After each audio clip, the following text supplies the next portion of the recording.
Bismillahirrahmanirrahim. Assalamualaikum warahmatullahi wabarakatuh. Alhamdulillah, hari ini kita sudah sampai pada materi pembahasan kisi-kisi soal penilaian tengah semester atau PTS ganjil tahun pelajaran 2021 dan 2022. Baiklah anak-anakku sekalian, hari ini kita akan membahas kisi-kisi mata pelajaran bahasa Indonesia. Pokok pembahasannya itu ada dua. Di bab pertama ada teks deskripsi dan di bab yang kedua ada cerita fantasi. Nah, sebelum kita membahas lebih lanjut kisi-kisinya, Ustazah harap di sini semuanya sudah mendownload kisi-kisi bahasa Indonesia. Kalian bisa mendapatkan kisi-kisi bahasa Indonesia kalian di channel umum. Ya, masuk di channel umum, kemudian klik file, kemudian cari folder kisi-kisi PTS ganjil 2021. Nah, setelah itu klik pelajaran bahasa Indonesia. Nah, di sini kita akan membahas kisi-kisinya. Jadi yang pertama itu adalah indikator soal. KD-nya itu mengidentifikasi informasi dalam teks deskripsi tentang objek, entah itu sekolah, tempat wisata, tempat bersejarah, atau suasana pentas seni yang dibaca dan didengar. Nah, ini di bab pertama ya nak. Kemudian poin pertama itu disajikan sebuah teks deskripsi, siswa dapat menentukan hal yang dideskripsikan. Jadi bentuk soalnya nanti akan seperti ini. Nah, Ustazah nanti menampilkan sebuah teks deskripsi, kemudian pertanyaannya, hal yang dideskripsikan pada teks tersebut adalah titik-titik. Ya, jadi kalian harus membaca dengan cermat. Kira-kira apa ya yang dideskripsikan pada teks tersebut? Apakah itu benda, hewan, manusia, tempat, objek, tempat bersejarah, atau pentas seni daerah. Selanjutnya di nomor 2, disajikan sebuah teks deskripsi, siswa dapat mengetahui ciri-ciri teks deskripsi. Nah, seperti yang kalian sudah pahami di pembelajaran yang bulan lalu ya, bahwa ciri-ciri teks deskripsi itu adalah mendeskripsikan suatu benda, tempat, atau apa saja secara terperinci. Jadi mendeskripsikan secara terperinci. Nah, selanjutnya di nomor 3, disajikan sebuah teks deskripsi, siswa dapat mengetahui jenis teks deskripsi waktu. Nah, maksudnya di sini pertanyaannya nanti Ibu akan atau Ustazah akan menampilkan sebuah paragraf deskripsi ya. Jadi contohnya seperti ini. Bacalah teks deskripsi berikut ini. Pertanyaannya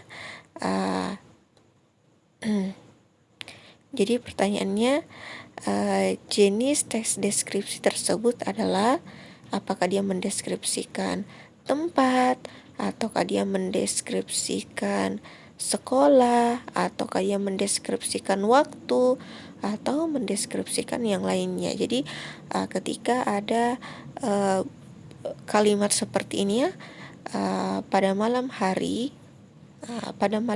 pukul 10.00 terlihat bintang-bintang yang sangat cantik di langit. Saya tidak pernah melihat bintang-bintang secantik ini di kota Makassar. Hanya di kampung saya bisa melihat pemandangan di malam hari yang begitu luar biasa. Jadi dia mendeskripsikan waktu malam hari ya. Selanjutnya di nomor 4, disajikan sebuah teks deskripsi, siswa dapat mengetahui kalimat yang bermajas. Seperti yang kita sudah pelajari kemarin ya, bahwa di deskripsi itu, kalimat deskripsi yang sering muncul itu majasnya ada 3. Yang pertama, majas personifikasi, majas hiperbola, dan majas asosiasi. Nah, apa saja itu majas hiperbola? Nah, jadi majas hiperbola itu adalah majas yang melebih-lebihkan. Jadi contohnya suaranya menggelegar sampai memecah bumi atau membelah bumi. Nah, itu kan terlalu berlebihan.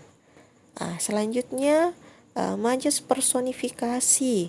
Jadi majas personifikasi itu adalah benda mati seolah-olah benda hidup. Contohnya, pulpenku menari-nari di atas buku. Nah, pulpen kan benda mati, yang bisa menari-nari kan manusia.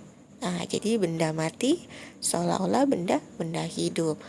Contoh yang lain lagi, Ustazah kasih. Laptopku kelelahan setelah seharian saya memakainya belajar online. Nah, di sini kan laptop benda mati.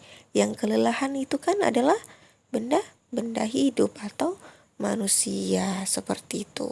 Jadi, contoh soal nanti di nomor 4 yang akan muncul seperti ini. Bacalah teks deskripsi berikut ini.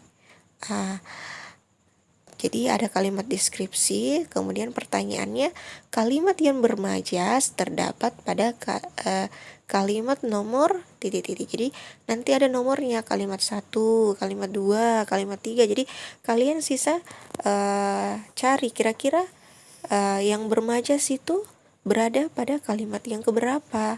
Ya, seperti itu. Jadi pelajari majas ya, yang ada 3 kemarin yang kita pelajari. Majas hiperbola, majas personifikasi, dan asosiasi. Oh ya, satu lagi asosiasi ya.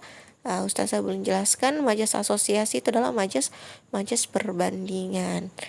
Contohnya, meskipun Ali dan Adi bersaudara, namun sikap mereka bak langit dan bumi, ya, sangat berbeda. Itu adalah perbandingan meskipun dia bersaudara, tapi dia membandingkan sifatnya yang sangat berbeda. Selanjutnya di nomor 5, disajikan sebuah teks deskripsi, siswa dapat mengetahui hal yang digambarkan. Nah, seperti yang kemarin kita pelajari yang awal-awal itu, ada ada ayahku panutanku, ada Bagas si kelinciku, kemudian ibu inspirasiku, ya seperti itu. Jadi nanti di sini Ustazah akan menampilkan sebuah teks deskripsi. Kemudian pertanyaannya, hal yang digambarkan pada teks deskripsi tersebut adalah titik-titik. Jadi kalian harus tahu kira-kira apa ya yang digambarkan dalam paragraf tersebut atau teks tersebut, ya seperti itu. Jadi di teks deskripsi ini betul-betul kalian diminta untuk fokus dalam membaca, soalnya dibaca dengan baik, teksnya ya, teks-teksnya dibaca dengan baik. Supaya apa? Supaya kalian bisa menjawab dengan mudah pertanyaannya, ya seperti itu. Selanjutnya di sini kita ya masih di bab deskripsi. Jadi nomor 6 itu disajikan sebuah teks deskripsi yang rumpang, siswa dapat melengkapi kata-kata yang tepat. Jadi perhatikan nanti di sini Ustazah akan menampilkan sebuah teks deskripsi, tapi itu tidak lengkap, ya, kata-katanya itu tidak lengkap. Silakan tugas kalian adalah melengkapi kata-kata tersebut sehingga menjadi teks deskripsi yang baik, ya, seperti itu. Nomor 6. Nomor 7, disajikan sebuah gambar, siswa dapat menentukan judul teks deskripsi tersebut. Nah, di sini Ustazah akan menampilkan sebuah gambar. Kemudian tugas kalian di situ hanya menentukan judulnya. Kira-kira judul apa ya yang baik untuk gambar tersebut? Ya, seperti itu. Selanjutnya kita masuk pada bab yang kedua tentang cerita imajinasi atau cerita fantasi. Nah, perhatikan di sini, mengidentifikasi unsur-unsur teks narasi atau cerita imajinasi yang dibaca dan didengarkan.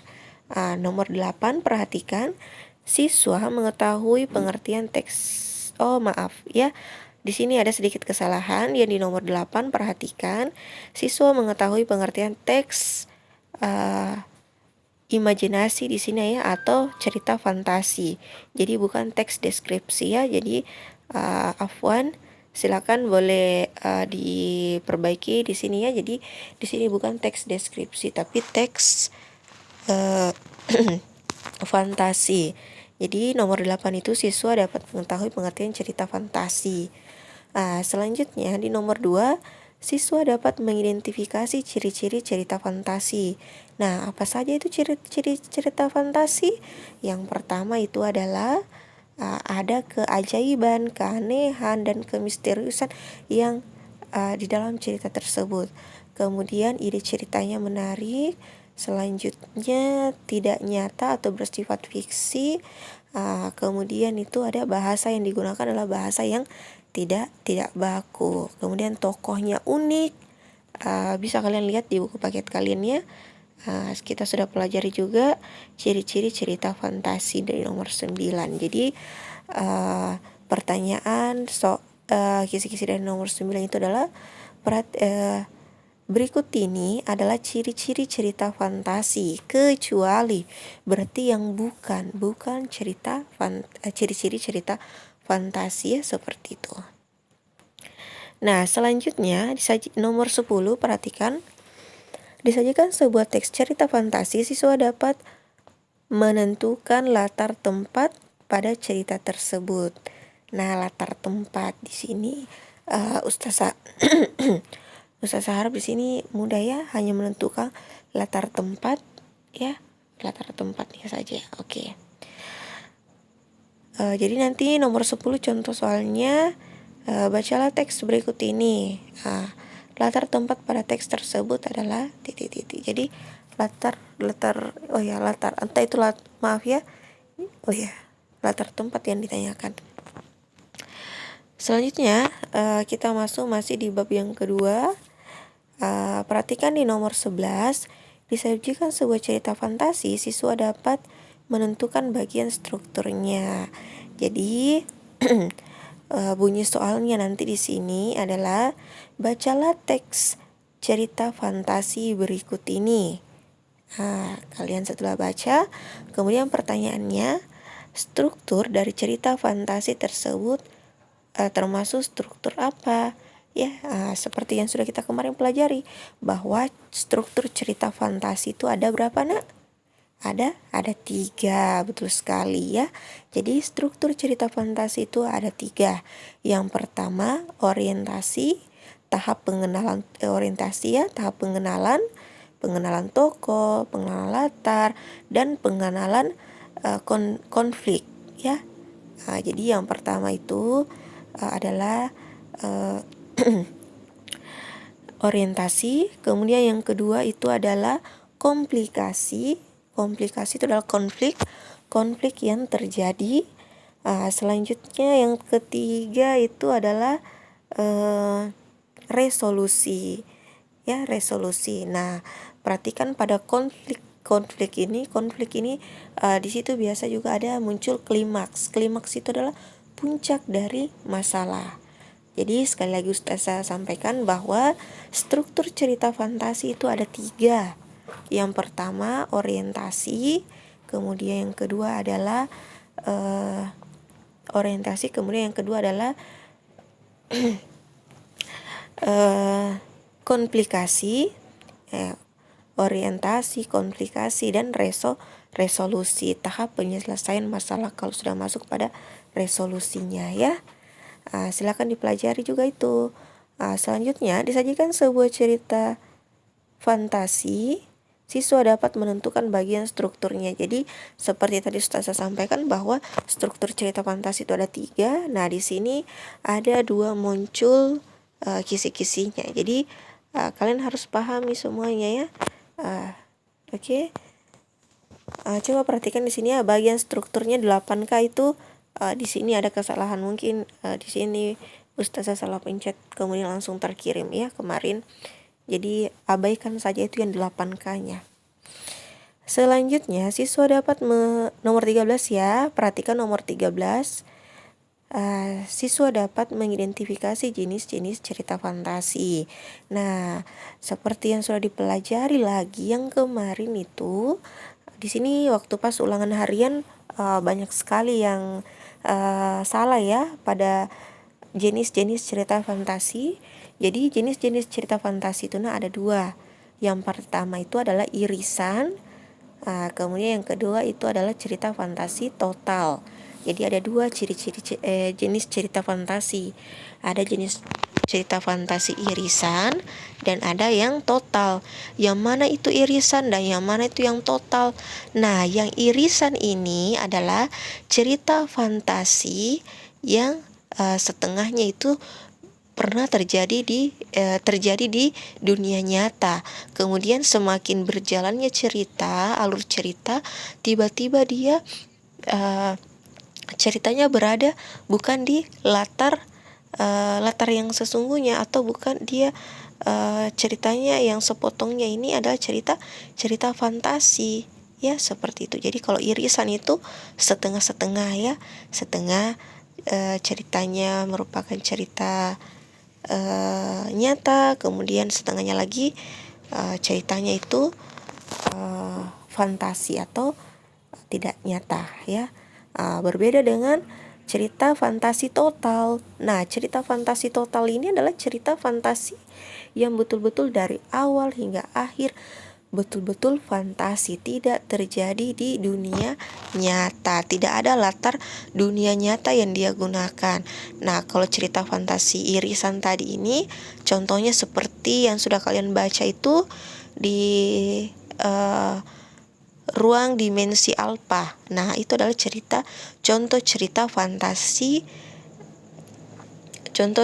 fantasi irisan ya, seperti itu. Selanjutnya di nomor 14, siswa dapat mengidentifikasi ciri-ciri cerita fantasi. Oh ya, sama tadi yang di nomor 9 ya.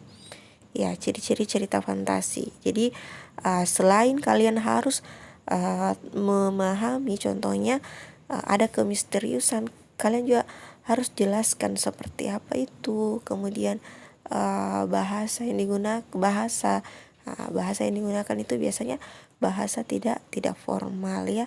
Jadi nomor 8 dan nomor 14 ini hampir sama soalnya. Mungkin satu berbentuk pilihan ganda dan satunya berbentuk esai. Jadi betul-betul dibaca soalnya dengan baik ya. Yang terakhir nomor 15, siswa dapat mengidentifikasi pengertian cerita fantasi menurutnya sendiri. Nah, jadi mulai dari sekarang soalnya yang Ustazah kasih Kina. Jadi mulai dari sekarang kalian harus kira-kira apa itu cerita fantasi menurut saya sendiri. Nah, sudah berapa kali pertemuan? Sudah hampir 6 kali pertemuan ya. Pasti kalian tahu kira-kira menurut saya itu cerita fantasi seperti apa ya. Oke, syukran jasakilana atas perhatiannya. Silakan betul-betul diperhatikan kisi-kisinya, dibaca baik soalnya ketika ulangan ya. Karena kemarin itu ada beberapa saja yang tidak remedial ya. Beberapa saja yang tidak remedial, berarti banyak yang remedial ya. Berbeda dengan kelas yang di sebelah. Di kelas di sebelah itu bahkan ada sampai dapat 100 ya. Jadi harapan Ustazah kelas ini juga bisa mendapat nilai yang lebih baik lagi ya, seperti itu. Tapi mendapatkan nilai yang baik itu adalah suatu keinginan, tapi yang lebih utamanya adalah kejujuran. Jadi ketika ulangan yang mengawasi itu bukan guru bukan orang tua di rumah mungkin, yang orang tuanya lagi kerja, tapi yang mengawasi di sini adalah Allah secara langsungnya. Jadi betul-betul ulangannya dipelajari baik-baik kisi-kisinya dan ulangan penilaian PTS ini betul-betul diikuti dengan baik dan teliti saat membaca soalnya ya. Mungkin cukup sekian pertemuan kita hari ini. Jika ada yang kurang jelas, silakan bisa langsung bertanya pada kolom komentar Insya Allah nanti Ustaz akan jawab, karena kalau bertanya pada kolom komentar teman-teman yang lain itu juga bisa lihat, oh ternyata si ini bertanya tentang poin ini, oh sini bertanya tentang poin ini, seperti itu ya. Oke, syukran jazakillah atas perhatiannya. Ustazah tutup dengan baca doa kafaratul majelis. Subhanakallahumma wa bihamdi, asyhadu an la ilaha illa anta, astaghfiruka wa atubu ilaik. Assalamualaikum warahmatullahi wabarakatuh dan selamat belajar.